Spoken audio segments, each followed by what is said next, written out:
ప్రేమైన దేవుని బిడ్డలారా, నిన్నే 2 రోజుల క్రితం అనుకుంటా వేరే అతని ఒక వలలో పడి తన 3 పిల్లలకి పెరుగన్నంలో విషం ఇచ్చి చంపేసింది ఒక ఆమె. 2 రోజుల క్రితమే. భర్త ఉండగా వాళ్ళిద్దరి అక్రమ సంబంధానికి అడ్డొస్తున్నారు ఈ పిల్లలని చెప్పని అన్యం పుణ్యం ఎరగని 3 పసిబిడ్డలని పెరుగులో విషం ఇచ్చి చంపేసింది. ఉచ్చులండి ఇవన్నీ కూడా. ఏ ఉచ్చు? అక్రమ సంబంధం అనే ఉచ్చు, శరీర మోహం అనే ఉచ్చు, తాగుబోతు అనే ఉచ్చు, స్వార్థం అనే ఉచ్చు, భక్తిహీనత అనే ఉచ్చు. ఇవన్నీ మీకు ఇవన్నీ తెలియాలంటే బైబిల్లో దేవుని ఆత్మతో కలవాలి.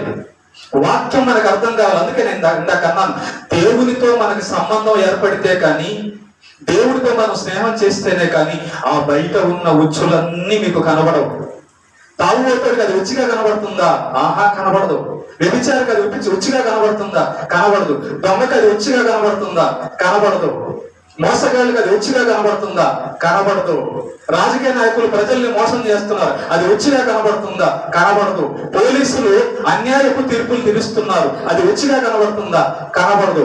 డాక్టర్లు ₹1తో పోయే మందుకి రకరకాల మిషన్స్ అన్ని రాసేసి దాని మిషన్లకు అప్పగించి ₹1తో పోవాల్సింది 6,000 10,000 బిల్లులు కొడుతున్నారు, అది రుచిగా వాళ్ళకి కనబడదు.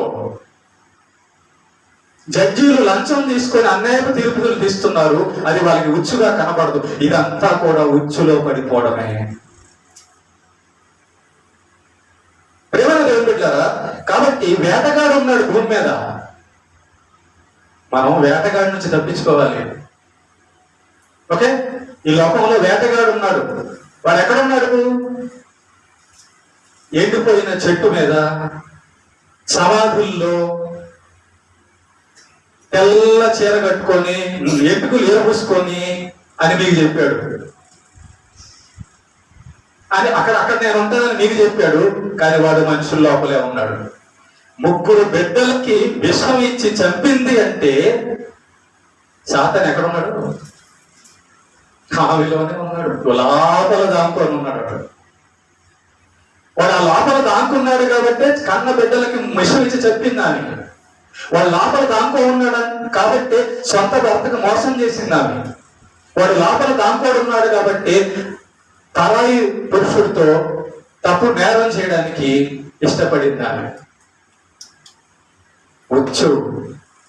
అందుకే దేవుని బిడ్డలైన మనతో ఏం చెప్తున్నాడంటే, జాగ్రత్త, మిమ్మల్ని నేరస్తులుగా చేసి మీకు నింద తేవడానికి సాతాను నిత్యము ప్రయత్నం చేస్తున్నాడు. కాబట్టి మీరు జాగ్రత్తగా ఉండండి. నిందలు ఎలా వస్తాయో కనిపెట్టండి ఒకసారి.